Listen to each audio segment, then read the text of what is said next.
Now the enamel's dried, and I'm going to try and do this one-handed, which I'll be able to do. But you'll be able to visually see if there are any high and low spots. Now we want to take the sandpaper here, and we don't want to load it up. We want to get a little bit of water on it. You go in one area, okay? Let the sandpaper go over. Now listen, do you hear it? Do you hear the roughness? Okay. I'm going to take it, and we unload it. You come back and you can check, see what it looks like. And as you can see, the enamel is starting to come off the high spots here. See if we can stop that light. You can see it's coming off the high spots. This kind of gives you a three-dimensional look. You always want to go in one direction, and you want to go. You don't want to force anything. You want to go nice and easy. Remember, you're taking off material from the plastic and also the paint itself, the putty itself.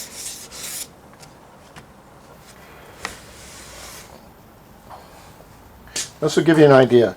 Now, usually spot putty is always done after 2 or 3 coats of primer, and then the blocking is done after that. That way, if you start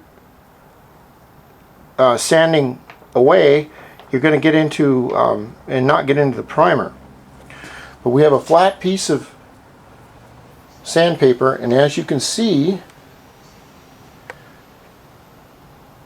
where the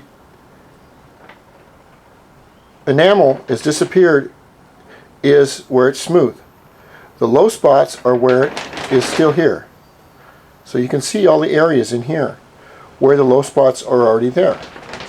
Now, when it's down to here, like right here, this is too low to, it can't be sanded out. What you have to do is you have to build up a nice tiny sheen right across the top, very small one, and then sand it down again. Remember, our whole thing is to get a smooth panel. And then after I put on more putty and let it dry and keep trying it, I will put on more of the silver paint, and it will block it out. Now this is why you don't put a hard line in your work, as you can see.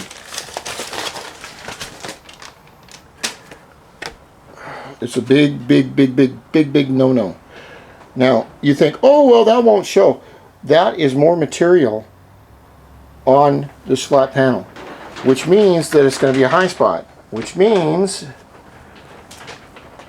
that this is going to show. So you do not ever want to do that. Of course, you don't want to work around your stickers either like that, either.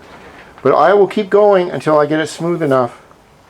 Then I'll put some primer on it if I'm lazy enough to go buy some or what. I don't know. But I'll smooth out both side panels to where I want them. It may take me 5, 6, 7. It may take me 100 times using a spot putty until I'm happy with it. But that doesn't matter, because the end result is I am making this panel as flat and as smooth as it was when it was new, so that I can have a proper undercoating for the paint to get onto and reflect a smooth surface underneath. Remember, the paint only shows your mistakes. It doesn't hide them. So that's what we're doing now. Take your time, practice. Start on something, start anywhere. Remember, all of the best painters in the world started out on paint and bumpers. All of them did. Then they were taught how to mask, and then they were given a primer gun and taught how to primer. And at the end of the day, they were let to paint. Paint a bumper. Okay, and after they got good at painting a bumper, then they went in, and a master painter showed him how to paint cars, and helped him paint cars until he was proficient enough at that, where he could do it himself and become a master painter. So remember, everyone has to start somewhere. If you want to paint, the first thing you need is a good teacher. So I hope you like my videos, and I have videos on all phases of painting. I'm actually running out of things to think about to do on the Dio, but I'll find some more stuff. But I'm going to turn this beat up 25-year-old panel into brand new, and everyone's going to be along for the ride if you'd like to watch. All right, thank you, YouTube community. Let's hope that 2011 is a better year than the last two. Okay.